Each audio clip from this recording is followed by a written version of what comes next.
Halo anak-anak yang terkasih, berjumpa kembali dengan Patrick yang pada kesempatan kali ini kita akan bersama membahas subtema kita untuk pembelajaran agama, yaitu mengenai tugas pelayanan gereja. Nah, kita akan membahas apa saja sih tugas-tugas pokok dari gereja dalam melayani atau dalam karya pelayanannya. Nah, sebelum kita berbicara tentang aneka macam tugas pokok gereja, kita melihat dulu di dalam gereja itu memiliki beberapa kelompok anggota di mana setiap anggota itu ikut terlibat sesuai dengan kekhasan masing-masing, sesuai dengan tugas masing-masing sebagai anggota gereja itu. Nah, di dalam gereja Katolik kita kenal ada beberapa anggota gereja. Yang pertama adalah para klerus atau tertahbis atau para imam. Siapakah mereka? Mereka adalah orang yang ditahbiskan sehingga bertugas untuk menguduskan, menggembalakan, melayani, mengajar umat.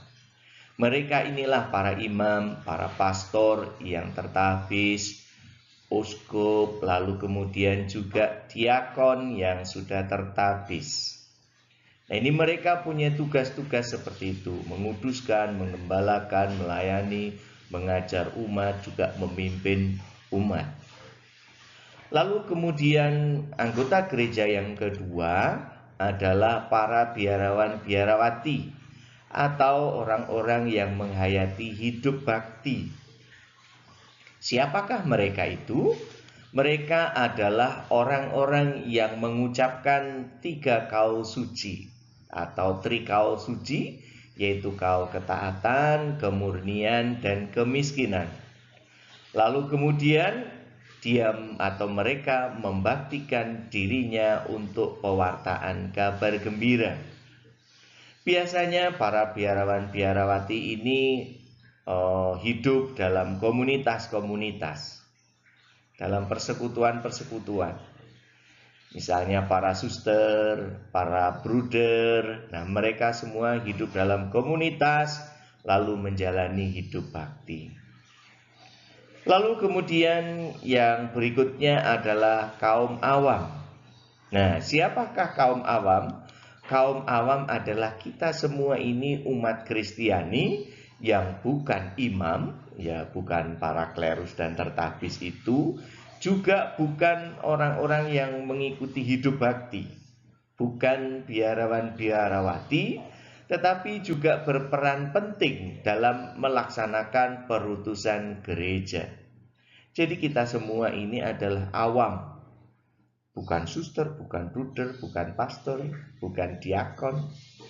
Nah, inilah anak-anak yang terkasih, anggota dari gereja yang juga memiliki peran dan tugas masing-masing sesuai dengan kekhasannya masing-masing. Nah, anak-anak yang terkasih, kini kita akan melihat apa saja sih macam-macam atau 5 bidang tugas pelayanan dari gereja itu? Nah, kita lihat. Yang pertama, kita bisa melihat ada bidang liturgia atau sering disebut juga bidang pengudusan. Nah, bidang pengudusan ini adalah segala bentuk kegiatan ibadat kepada Tuhan yang dilakukan oleh umat, baik itu dilakukan oleh pribadi atau secara personal maupun secara sosial atau bersama-sama, baik itu yang bersifat sakramen maupun yang bukan sakramen. Nah, itu semua masuk dalam bidang liturgia atau bidang pengudusan. Kemudian yang berikutnya adalah koinonia atau persekutuan atau komunio. Yang dimaksudkan dengan bidang persekutuan ini adalah segala usaha untuk semakin mewujudkan dan mengukuhkan persaudaraan murid-murid Kristus dalam komunitas atau persekutuan. Jadi segala macam bentuk perkumpulan kelompok-kelompok yang ada di dalam gereja itu termasuk dalam bidang koinonia atau persekutuan. Lalu kemudian yang ketiga adalah bidang diakonia atau pelayanan. Yang dimaksudkan di sini adalah segala bentuk pelayanan kepada semua orang yang membutuhkan bantuan.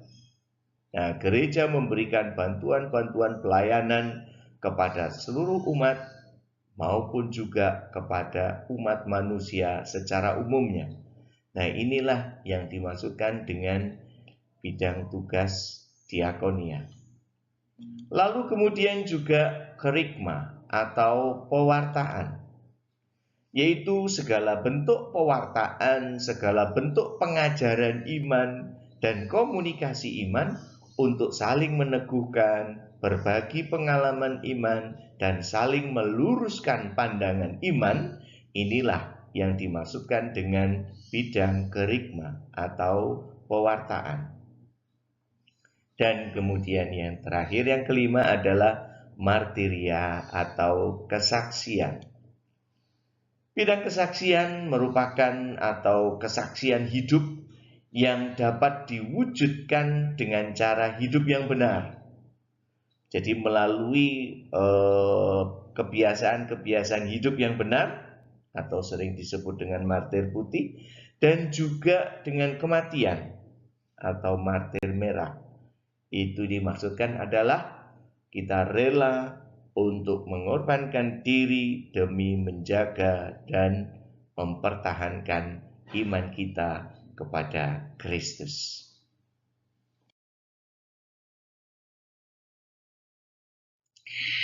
Ya, tadi kita sudah melihat apa itu koinonia, apa itu liturgia, dan sebagainya.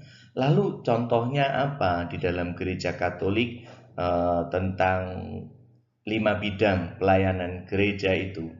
Nah, kita lihat satu persatu. Dalam bidang liturgia, tadi dikatakan liturgia adalah berbagai macam bentuk peribadatan. Nah, contoh peribadatan yang ada di dalam gereja, baik secara individu ataupun secara bersama-sama. Nah, kita lihat perayaan Ekaristi, ibadah, doa novena. Novena ini bisa secara pribadi, tapi bisa juga bersama-sama. Rosario juga demikian, ya. Ibadat jalan salib, ibadat tobat, dan berbagai macam bentuk-bentuk peribadatan ataupun doa-doa pribadi. Inilah yang termasuk dalam bidang liturgia. Lalu kemudian yang berikutnya, contoh kegiatan di dalam bidang koinonia atau persekutuan. Itu kelompok-kelompok di dalam gereja Katolik yang di dalamnya ada aktivitas untuk semakin mempersatukan, mengukuhkan persaudaraan. Ada kelompok Legio Maria, kemudian ada OMK atau Orang Muda Katolik atau dulu disebut Mudika, atau adanya kelompok kepemudaan. Kemudian ada kelompok Misdinar atau putra-putri altar. Ada ME, Merik Aganter. Jadi untuk kelompok atau persekutuan dari keluarga-keluarga Katolik. Kemudian ada wanita Katolik, kelompok ibu-ibu wanita Katolik. Ada lingkungan, ada wilayah, kita ada paroki, dan sebagainya macam. Ada berbagai macam kelompok-kelompok, bahkan sering disebut dengan kelompok kategorial. Itu juga masuk dalam bidang persekutuan atau koinonia. Lalu kemudian ada bidang diakonia. Apa saja contoh-contoh kegiatan di bidang diakonia atau pelayanan ini? Melayani orang-orang yang membutuhkan, apakah orang miskin, ataukah orang yang menderita, atau orang yang kelaparan, atau orang yang terlantar. Nah, ini contoh-contohnya. Kadang-kadang di gereja juga ada poliklinik yang dikelola oleh paroki. Lalu ada dana solidaritas, ada yayasan yatim piatu, ada kegiatan yang biasa dilakukan oleh anak-anak, yaitu apa? APP, pengumpulan dana APP, yang kemudian dananya bisa dipergunakan untuk membantu orang-orang yang membutuhkan. Ada kegiatan aksi sosial berupa aksi Natal. Ada juga gereja yang mendirikan panti asuhan untuk mereka yang terlantar. Ada penggalangan darah atau sering disebut dengan donor darah dan sebagainya. Ada banyak kegiatan pelayanan yang dilakukan di dalam gereja yang masuk di dalam kelompok bidang tugas diakonia. Lalu kemudian kerikma, pewartaan, semua tugas pengajaran. Nah, pengajaran-pengajaran, sharing iman, itu contoh-contohnya adalah adanya pelajaran agama, ada pelajaran untuk calon baptis. Ya, semua mereka yang mau dibaptis usia dewasa, mereka mesti mengikuti pelajaran untuk calon baptis dulu. Kemudian ada katekese umat, ada khotbah ataupun renungan dari imam, ada pendalaman kitab suci, ada bina iman anak dan sebagainya. Ada banyak hal kegiatan pengajaran-pengajaran yang dilakukan di dalam gereja. Lalu bidang yang berikutnya adalah bidang martiria atau kesaksian.